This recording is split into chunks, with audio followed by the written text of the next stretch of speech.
여러분 안녕하십니까? 광주 MBC 뉴스투데이입니다. 먼저 오늘의 주요 뉴스입니다.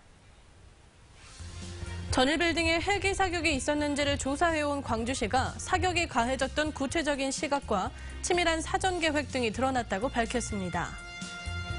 광주형 일자리 사업에 관심을 보였던 문재인 대통령이 집권함에 따라 광주시는 일자리 창출에 필요한 기업 유치에 탄력을 받을 것으로 기대하고 있습니다.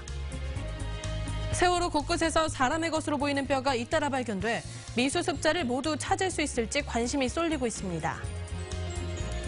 청탁금지법 시행 이후 스승의 날에 선물을 전하기는 어려워졌지만 따뜻한 마음을 주고받는 모습은 여전했습니다. 전일빌딩에 대한 계엄군의 헬기 사격은 신군부의 사전 계획 아래 진행됐다는 사실이 37년 만에 드러났습니다. 육군본부의 공식 지침에 따라 실행됐는데 헬기에 의한 집단 발포가 있었던 그날의 진실을 먼저 송정근 기자가 보도합니다. 전일빌딩 10층 기둥과 천장 등에서 발견된 100여 개가 넘는 탄은 이 흔적은 도청 진압 작전이 전개된 80년 5월 27일 헬기 사격에 의한 것으로 확인됐습니다. 새벽 4시부터 5시 30분 사이에 당시 61항공대 소속의 UH-1H 기동 헬기에서 M60 기관총을 무차별 사격한 겁니다. 무장을 하고 있었고 무력 시위를 했던 사실, 그리고 아침 5시 13분께 전일빌딩 안에서 총성이 들린 사실, 다 기재되어 있습니다. 도청 진압작전을 펼치기 전 계엄군 혐오와 전일빌딩 옥상에 설치된 기관총을 제압하기 위해 헬기 작전이 펼쳐졌는데 시민군이 저항하자 무차별 사격을 한 겁니다. 전일빌딩 사격 닷새 전인 5월 22일에는 헬기 작전 계획을 실시하라는 육군본부의 공식적인 작전 지침이 내려진 것도 확인됐습니다. 이 같은 사실은 집단 발포를 추적해온 5.18 진실규명지원단에 의해 37년 만에 처음으로 확인된 것인데 자위권 차원에서 사격을 했었다는 계엄군의 논리를 뒤집는 증거로 평가됩니다. 자위권과 관계없이 시민을 향해 무차별 살상한 증거들이 이미 곳곳에서 밝혀져 왔습니다. 헬기 기총 사격에 대한 퍼즐이 하나씩 드러나면서 5.18 진실규명이 이루어질지 관심이 모아지고 있습니다. MBC 뉴스 송정근입니다. 전일빌딩 헬기 사격의 진실이 수면 위로 떠오르면서 아직까지 풀리지 않은 5.18의 다른 의혹들에 관심이 쏠리고 있습니다. 핵심은 역시 발포 명령자입니다. 김철원 기자입니다. 전일빌딩의 총탄 흔적을 통해 헬기의 종류와 동원된 부대, 사격의 목적 등이 밝혀지긴 했지만 5.18 진상규명을 향해 갈 길은 아직 멀기만 합니다. 이번에 광주시가 확인한 1980년 5월 27일의 헬기 발포 외에도 1980년 5월 21일 있었다는 헬기 발포의 주체와 대상 등 실체가 아직도 미궁에 빠져 있기 때문입니다. 조비오 신부는 생전 인터뷰에서 5월 21일의 헬기 사격 목격담을 증언한 바 있습니다. 헬리콥터에서 불이 반짝 한 그러니까 육안으로 볼 때는 한 1m나 정도라 될까, 혹은 50cm 정도. 27일의 헬기 사격보다 21일의 헬기 사격이 중요한 이유는 21일의 헬기 사격이 바로 직전에 있었던 전남도청 앞 집단 발포와 직결되기 때문입니다. 공중 사격과 지상 사격을 막론하고 누가 자국민을 향해 총을 쏘라고 명령했는지가 5.18 진상규명의 핵심인데 1988년 국회 청문회와 1995년의 검찰 수사, 2005년의 군 과거사 조사위원회 모두 이 발포 명령자를 밝혀내는 데 실패했습니다.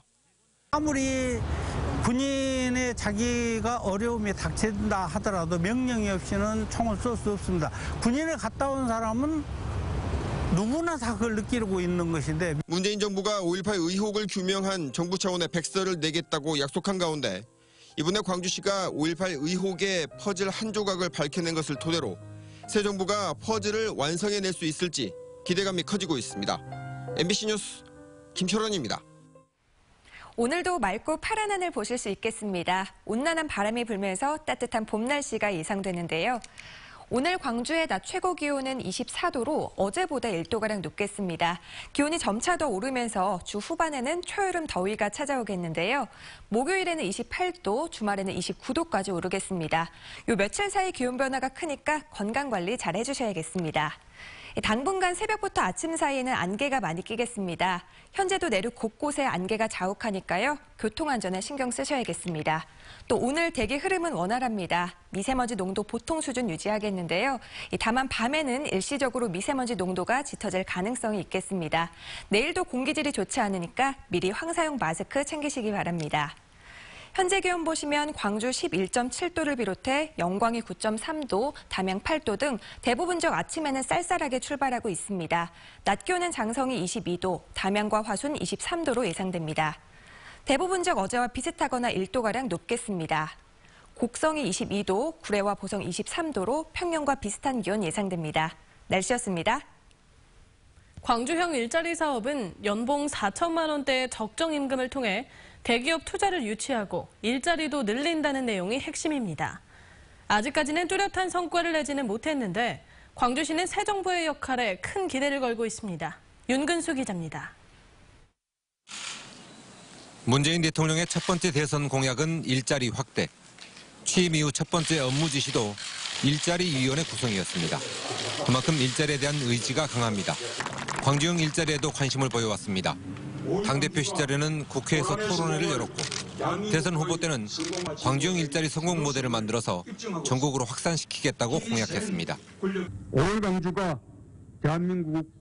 대한민국의 민주주의가 되었듯이 일자리 나눔과 사회 통합의 광주형 일자리 모델이 전국으로 뻗어나가도록 할 것입니다. 이 같은 배경 때문에 광주시는 새 정부에서 광주형 일자리 사업이 탄력을 받을 것으로 기대하고 있습니다. 하지만 광주형 일자리 모델을 실현할 기업을 아직 유치하지 못했다는 게 문제입니다. 광주시는 출항열차 사업과 연계해서 인프라를 구축할 수 있도록 정부가 제도적으로 지원하면 이 문제도 해결될 것으로 기대하고 있습니다. 이를테면 인프라가 구축되고 또 수요가 확보되기 때문에 기업하는 입장에서는 투자에 매우 유리한 조건을 갖추게 되는 것이죠. 광주시는 산자부와 노동부 등의 정부 부처가 새 정부 출범 직전부터 적극적인 관심을 나타내고 있는 만큼 정권 초기에 광주형 일자리 모델이 실현되도록 모든 역량을 집중하기로 했습니다. MBC 뉴스 윤근수입니다. 국립아시아 문화전당의 비정규직 노동자 계약 해지와 관련해 노동조합이 문화전당을 규탄하고 나섰습니다. 공공 비정규직 노동조합은 국립아시아 문화전당의 비정규직 6명에게 계약 만료를 통보한 것은 부당해고라며 해고된 노동자를 복직시키라고 주장했습니다. 노조 측은 전남지방노동위원회도 부당해고로 인정된다는 판정을 했고 최근 문재인 대통령의 공공부문 비정규직 제로 선언도 있었던 만큼 정규직 전환도 이루어져야 한다고 덧붙였습니다. 이낙연 총리 후보자에 대한 인사청문회가 오는 24일부터 이틀 동안 진행됩니다.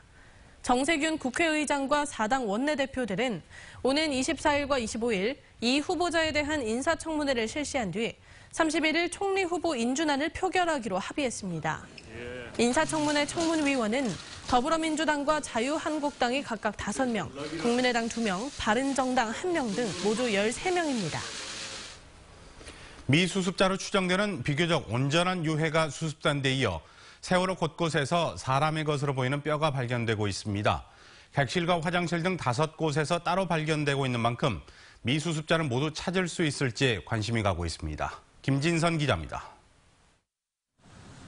일반인 승객들이 머물렀던 세월호 3층에서도 사람의 것으로 추정되는 뼈가 잇따라 발견됐습니다. 2층 화물칸과 연결된 에스컬레이터가 있던 곳으로 하루 동안 10점 이상이 수거됐습니다. 미수습자 권재근 씨와 이영숙 씨가 있을 것으로 추정되는 곳입니다. 현재까지 사람의 것으로 추정되는 뼈가 발견된 곳은 세월호 3, 4층 5개 구역. 4층은 학생 4명과 교사 등 5명 이상이 있을 것으로 추정됐지만 어린이인 권혁규 군을 이곳에서 목격했다는 증언도 나왔습니다. 단원고 학생들이 머물렀던 4층에서는 8인실에서 미수습자 조은화 양으로 추정되는 유해가 비교적 온전하게 수습된 데 이어 3곳에서 각각 뼈가 발견됐습니다. 중앙의 화장실에서도 뼈 10여 점이 나왔지만 미수습자가 아닌 앞서 이곳에서 수습된 희생자의 흔적일 가능성을 배제하지 않고 있습니다. 세월호 3, 4, 5층 44개 구역 가운데 14개 구역에서 1차 수색이 완료된 상태. 수습팀은 남은 미수습자 8명이 머물렀던 추정 위치와 뼈가 발견된 객실 등을 중심으로 집중 수색을 벌이고 있습니다. MBC 뉴스 김진선입니다. 지인에게 돈을 빌려주고 높은 이자를 받은 혐의로 현직 시의원이 재판에 넘겨졌습니다. 광주지검 순천지청은 지난 2015년부터 12개월 동안 법정 최고 대출 금리를 초과한 이유를 적용해 모두 1,700여만 원의 이자를 챙긴 혐의로 광양시의회 이모 의원을 불구속 기소했습니다. 이 의원은 3천만 원을 빌려준 뒤 최고 48%의 이유를 적용해 이자 제한법을 위반한 것으로 드러났습니다. 이 의원은 이에 대해 딱한 사정을 듣고 돈을 빌려줬으며 이율도 피해자가 정했다고 밝힌 바 있습니다.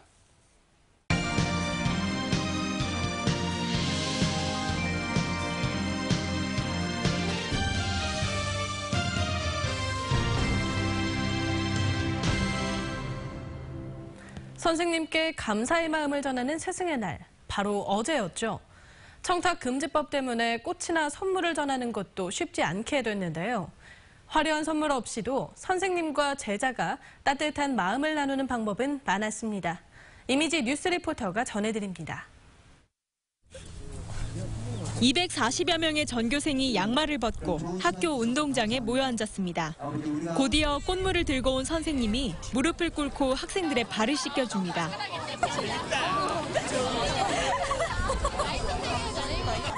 개교 이후 매 스승의 날마다 선생님이 학생들의 발을 씻겨주는 것이 이 학교의 전통입니다.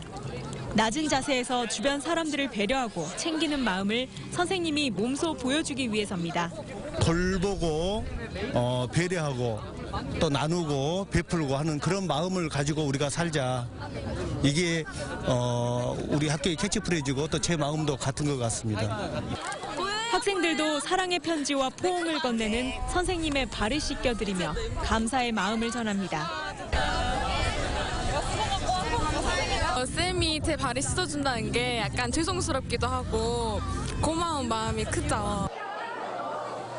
여수의 한 중학교에서는 선생님을 위해 학생들이 직접 요리를 했습니다.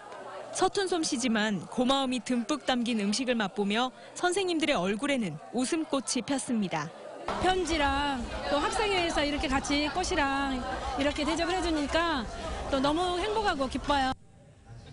청탁금지법 이후 선생님께 건네던 선물도 꽃 한 송이도 전하기 어려워졌지만 감사하고 사랑하는 서로의 마음을 확인한 것만으로도 충분히 행복한 스승의 날이었습니다. MBC 뉴스 이미지입니다. 전교조 광주지부는 스승의 날 성명을 통해 문재인 정부는 교육적폐 청산과 새로운 교육체제 구성에 나서라고 촉구했습니다. 전교조 광주지부는 아래로부터 위로의 개혁이 촛불 광장의 명령이라며 학교를 노동인력 공급소로 전락시킨 입시 경쟁과 서열화 교육체제를 해체하라고 정부에 요구했습니다. 또 학생이 수단이 아닌 목적으로 대우받고 꿈과 개성을 펼칠 수 있는 교육체제를 만들자고 말했습니다. 광주시 교육청은 오는 18일부터 27일까지를 5.18 민주화운동 기념주간으로 정하고 5.18 교육과 추모 행사를 진행합니다. 기념주간 동안 초중고등학교는 학생들이 5.18을 피부로 느낄 수 있도록 2시간 이상 5.18 교육을 진행하고 18일에는 주먹밥 체험 활동을 실시합니다. 또 학교 자체적으로 5월 희생자 추모 행사를 기획해 진행하고 5.18 국립묘지와 항쟁 사적지 탐방 프로그램도 운영합니다.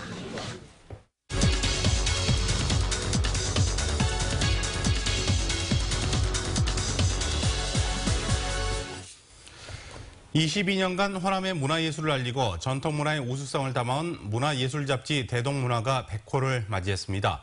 지역에서 전통문화를 다루는 잡지 중에는 가장 역사가 오래된 것인데요.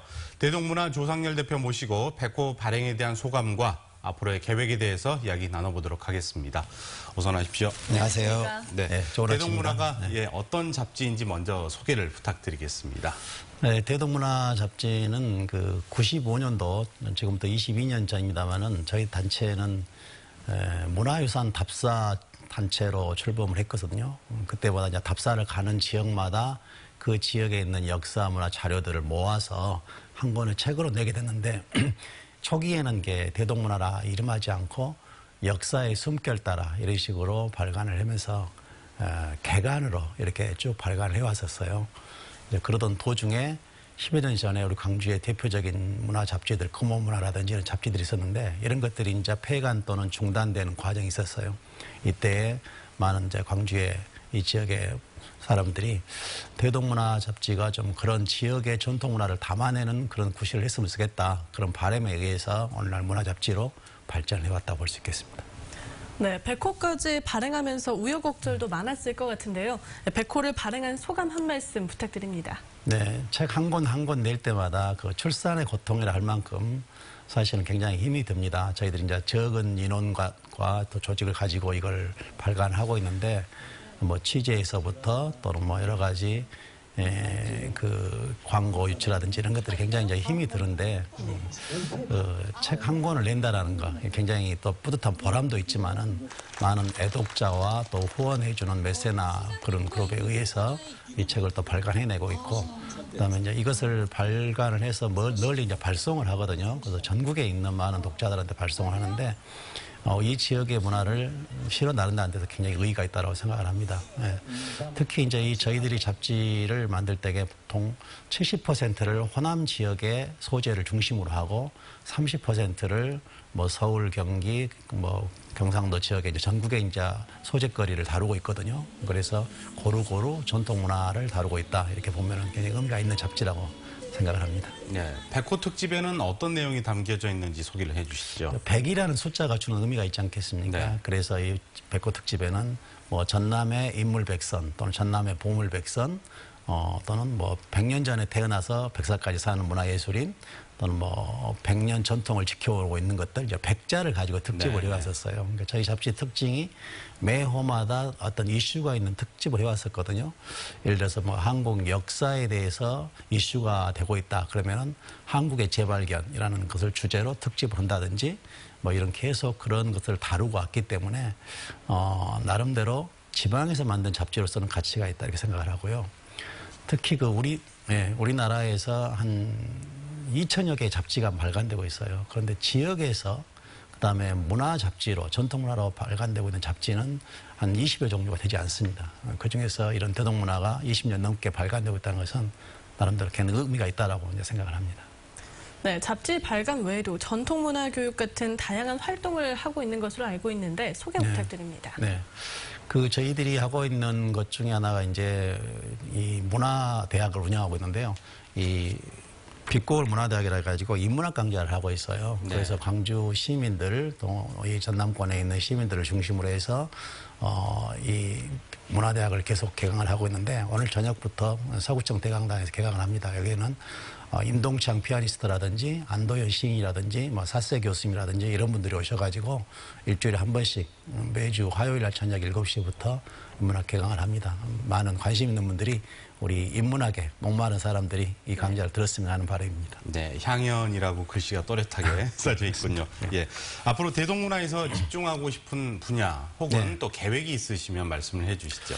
저희 대동문화는 이제 이 잡지만 발간하고 있는 게 아니라 이제 문화재 지킴이 그다음에 광주 전남권에 있는 문화재를 보호하고 지키고 또 활용하는 그런 일들을 하고 있거든요. 그래서 앞으로도 대동문화는 우리 지역의 전통 문화를 좀 이어가는 가교 역할을 좀 하겠다. 그런 역할을 꾸준히 할 생각입니다. 네. 앞으로도 더욱더 활발한 활동 저희가 기대를 해보도록 하겠습니다. 오늘 나와주셔서 고맙습니다. 감사합니다. 5월 광주의 이야기를 담은 5.18 연극 애꾸는 광대가 내일 오후 올해 첫 공연을 갖습니다. 올해 애꾸는 광대는 현대사의 아픔을 온몸으로 이겨낸 어머니의 이야기로 일제강점기 위안부로 끌려가지 않기 위해 어린 나이에 시집온 뒤 6.25와 5.18을 거치면서 겪은 비극적인 가족사를 담고 있습니다. 애꾸는 광대는 내일부터 오는 8월까지 빛고울 아트스페이스에서 모두 10차례 무료로 공연됩니다. 광주시는 내일과 모레 이틀 동안 광주 송정역과 국립 5.18 묘지로 오가는 순환버스를 운영하기로 했습니다. 순환버스는 송정역을 출발해 광주시청과 터미널, 광주역과 전남대를 거쳐 5.18 묘지까지 왕복 24회 운행할 예정입니다. 또 내일 하루 동안 전남역에서 5.18 묘지 구간에도 순환버스를 9차례 왕복 운행하기로 했습니다. 금호 타이어의 1분기 실적이 6분기 만에 적자로 전환됐습니다. 금호타이어는 올해 1분기 연결 기준 매출액이 6,693억 원, 영업 손실이 282억 원을 기록했다고 공시했습니다. 이는 작년 같은 기간과 비교해 매출액은 4.6% 감소했고 영업이익 규모는 433억 원이 줄면서 2015년 3분기 이후 처음으로 적자를 기록했습니다. 이에 대해 금호타이어는 북미나 유럽 등 해외 매출이 전년보다 10.9% 줄었다고 설명했습니다. 한상원, 박일선 씨 부부가 광주에서 7번째로 부부 아너 소사이어티 회원이 됐습니다. 한상원, 박일선 씨 부부는 지난 2016년 광주 사회복지 공동모금회에 각각 5천만 원씩을 기부한 데 이어 추가로 5천만 원씩을 기부해 부부 아너 소사이어티 회원으로 가입됐습니다. 한편 광주 사회복지 공동모금회는 이강세 광주 MBC 대표이사를 신임 운영위원으로 선임했습니다. 5.18 민주화 운동을 기념하는 광주시장기 전국 중고등학생 태권도 대회가 빛거울 체육관에서 개막했습니다. 오는 22일까지 계속되는 이번 대회에는 전국에서 1,800여 명의 중고등학생 선수가 참가해 태권도 실력을 겨룰 예정입니다. 광주시와 태권도협회는 5.18 정신을 널리 알리기 위해 매년 5월 광주에서 전국대회를 열고 있습니다. 오늘도 맑고 파란 하늘 보실 수 있겠습니다. 온난한 바람이 불면서 따뜻한 봄 날씨가 예상되는데요. 오늘 광주의 낮 최고 기온은 24도로 어제보다 1도가량 높겠습니다. 기온이 점차 오르면서 주 후반으로 갈수록 초여름 더위가 찾아오겠는데요. 목요일에는 28도, 주말에는 29도까지 오르겠습니다. 요 며칠 사이에 기온 변화가 크니까 건강 잃지 않도록 주의하시기 바랍니다.